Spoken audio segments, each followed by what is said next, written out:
Breaking news, a critical decision today on Georgia's coronavirus lockdown. Governor Brian Kemp will let the state's shelter in place order expire. Glad you're with us. I'm Rick Fulbaum. And I'm Sean Gables. It is an issue that has Georgians at this hour heated and divided over the best option to the road to reopening. And we have team coverage on this crucial decision from Governor Kemp and the impact that it could have on the health of all Georgians. We're also live outside the Capitol, where protesters are angry and urging the governor to keep Georgia on lockdown. We'll have more on that in a moment, but first, we need to show you this. It's the very latest numbers out on the coronavirus outbreak here in our state. As of 3 p.m., there are more than 26,000 cases. The death toll stands at 1,120. And some fear that lifting the state's shelter-in-place order, as the governor is doing for most Georgians, could make these numbers skyrocket. Now back to that breaking news. Governor Brian Kemp just minutes ago announcing his decision to let the state's shelter-in-place order expire tonight for most Georgians. And here's a look at what's changing. The current shelter-in-place order expires tonight, but Governor Kemp has extended it for the medically fragile population until June 12th. Georgia will also remain under a state of emergency until May 13th. Georgia Governor Kemp is also urging Georgians to stay at home if at all possible. Our team coverage on this monumental decision starts with Haley Mason live at the state capitol. Haley, you just spoke with the governor. That's right, Sean. I just walked out of Governor Kemp's office where he spoke with me one-on-one about this decision. The big news of the day is, though, that the shelter-in-place order for most Georgians all across the state will expire tonight as the clock strikes midnight. And just as quickly as we left, most of the governor's staff left as well today. He says that he came to this decision after looking at several models and his understanding that there is a flattening curve in Georgia right now. He says, though, that businesses and any business and restaurant, what have you, whatever opens up, they need to adhere to strict social distancing and sanitation guidelines through May 13th. He also stated that their shelter-in-place emergency, the public health emergency, that pretty much offers his ability to offer funding to continue to fight the virus through contact tracing and testing. That's where that June 12th date comes into place. But for right now, everyone else needs to, everyone except, the medically fragile only, rather, should be sheltering in place right now. Everyone else, those tight restrictions will be loosened. Take a listen to what Governor Kemp just said to me minutes ago. Even though we're lifting the general shelter in place, we need people to continue to follow what is in the order, and that is strict social distancing, no large gatherings. So those things are still in place. You know, we're asking people to stay at home if you don't have to go out, but you certainly can. And when you do, you just need to be smart about wearing a mask if you're going to a public place. If you're in a park or going to walk on a beach and you can social distance, you don't need to wear a mask.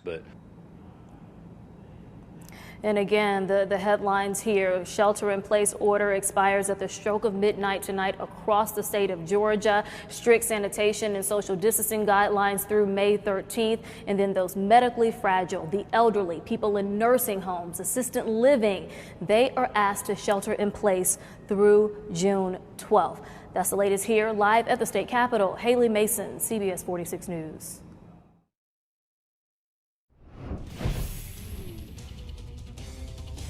Radar looking so much better today than it did yesterday. The clouds have held on tight, but not seeing much of any rain at all. A couple little areas of wraparound moisture have tried to form behind that low that brought us all that rain yesterday evening. But as you can see on CBS 46 Pinpoint Radar, not seeing much of it at all. What we are seeing is a lot of cloud cover. We're going to put the satellite on top, and you can see those clouds have been holding on strong. Not only is it cloudy, but it's breezy as well. That camera is shaking right now at Hartsfield-Jackson International. Those winds will start to die down this evening as we see decreasing clouds. But for now, cloudy, breezy, and chilly Only 60 degrees outside right now. As we head through the rest of the evening, although we have that cloud cover right now, we will see decreasing clouds as the winds die down. A little cooler tonight compared to where we were last night. By the time you wake up tomorrow morning, those temperatures will be in the 40s instead of the 50s. And I do have some good news, and that is we have drier weather in the forecast. In fact, we have several dry days, and that will continue through the weekend. Speaking of the weekend, a big warm up on the way. We'll talk about some of the warmest temperatures we could see so far in 2020. We're also going to talk about when that next chance of rain moves back in the forecast coming up.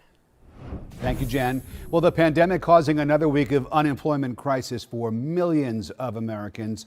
New numbers showing more than 3.8 million Americans filing unemployment claims last week. The week before that, it was 4.5 million filings, and this brings the total number of claims to 30 million people in the past 6 weeks since the outbreak began, causing the worst sting of layoffs to date. President Trump's senior economic advisor, Kevin Hassett, calling the numbers startling. You know, we've been pretty frank with the American people that the shutting down of an economy is going to give us a few months of really, really startling data. And we've been out in front of the data releases explaining, exactly why the numbers are as bad as they look and why you should expect that maybe things could turn around quick because basically we've shut down the economy in order to stop the spread of the virus. And this is exactly why Governor Kemp and so many other state leaders are feeling the pressure to reopen their respective states. Right now, the unemployment rate is near 19%. That means 1 in 6 Americans now out of work. Breaking this afternoon, NASCAR plans to resume its season without fans May 17th. The schedule calls for 7 races in 10 days. 4 of them will be in the Elite Cup Series. And right now, U.S. intelligence agencies stopping a conspiracy theory that the new coronavirus was not man-made or genetically modified. The agencies say they are still examining the fact the pandemic started from an accident at a Chinese lab. In New York, the governor shutting down its subway system each day from 1 a.m. until 5 a.m. to clean the trains and stations. New York City remains the epicenter of the virus in the United States, and the governor says subway trains will now be cleaned every 24 hours instead of every 72. Take a look. These are the latest numbers from the U.S. The number of confirmed cases approaching 1.1 million. The death toll has climbed to 62,444. 127,000 people have recovered. CBS 46 correspondent Michael George now with the national perspective on this outbreak. Frontline workers at Mount Sinai Hospital in New York cheered on this 75-year-old, now recovered coronavirus patient. Thanks for everybody that saved my life, and I'm going home today. New York Governor Andrew Cuomo reported another 330 people in his state died of the virus Tuesday and says reopening too soon could hurt hospitals that are finally seeing less patients. You must have 30% of your hospital beds available. We can't go back to where we were, where we overwhelmed the hospital system. The city plans to test about 1,000 transit workers for COVID antibodies and find a way to disinfect trains at night. Social distancing continues to pose a challenge in the hard-hit region, as evidenced by this massive funeral in Brooklyn for a rabbi who reportedly died from COVID-19. City officials called the gathering absolutely unacceptable. Mayor de Blasio says he told police to issue summons or even arrest those who gather in large groups. They're not even going to have a discussion. It's just we're going immediately to summons, and if we have to use arrest, we'll use arrest. More states are looking to ease stay-at-home orders, including Texas, Florida, and Iowa. I didn't just rip the Band-Aid off or flip the light switch. We're doing it in a reasonable, phased-in approach. In New Jersey, the governor is reopening parks and golf courses this weekend. But Louisiana Governor John Bel Edwards, who met with President Trump at the White House Wednesday, has decided to extend his state's stay-at-home order until May 15. Michael George, CBS News, New York. In 115 years, New York's subways have been temporarily closed before because of severe weather, terrorist attacks, blackouts, and labor strikes. But it has never, ever been shut down for daily cleaning.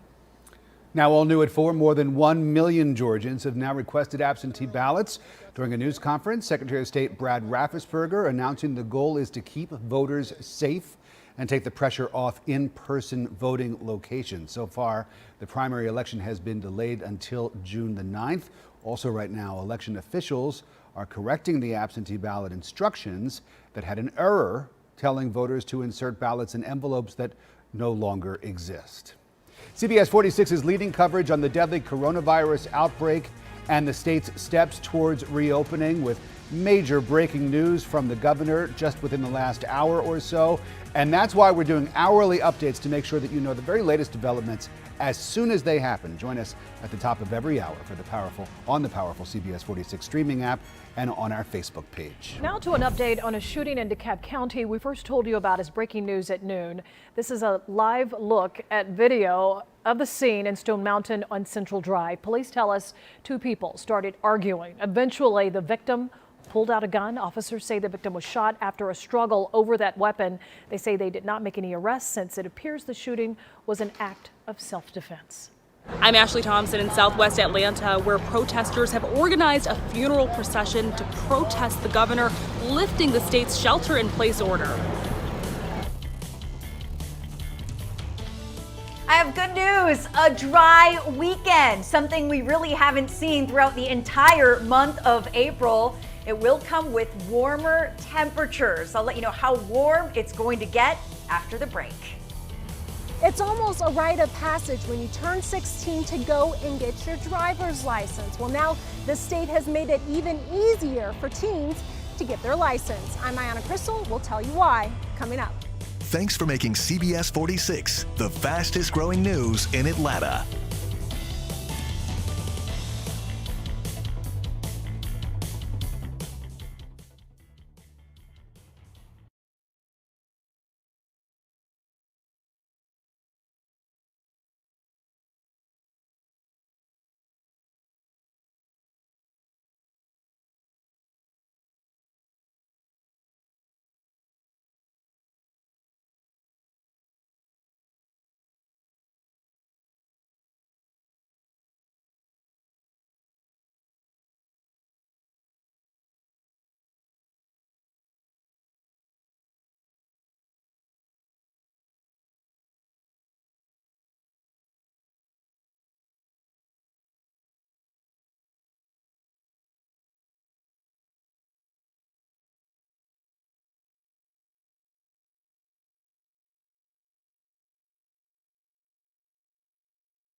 Now back to our team coverage on the governor's decision announced just within the last hour or so to let the current shelter-in-place order expire tonight. CBS 46's Ashley Thompson live in downtown Atlanta, where protesters are showing their frustration in a dramatic way. Ashley, what are they doing? Yeah, they are using hearses to get their message across. They believe reopening the state will have deadly consequences. And about 30 minutes ago, they just came through here through Washington Street in front of the Capitol. Let's show you some video, though, of where it all began. The protest started at the Carl Williams Funeral Home in southwest Atlanta. Protesters wore black and began an actual procession. Protesters say they're doing this because they believe the governor is endangering lives by lifting the shelter-in-place order. The funeral procession went all the way to the Capitol, then circled both Grady and Crawford Long hospitals. It's obvious the protesters are trying to make a dramatic point. Although the governor is reopening the state, not everyone agrees with his message. There are a number of restaurants banding together to not open for dine-in services. Take a look. This movement called Georgia Hospitality Together. Some very popular restaurants are on board, including Antico Pizza, Taqueria del Sol, JCT Kitchen and Bar, and Sweet Auburn Barbecue. You know, we just don't feel like the time is right. We feel like we have an obligation to our community to keep our restaurants safe. And, we're hoping people in the community understand the statement's not meant to be political, but a statement of solidarity that we, a select group of us, feel like it's not right to open yet. And back out here live, we did speak with the protesters, many of them well known. You will hear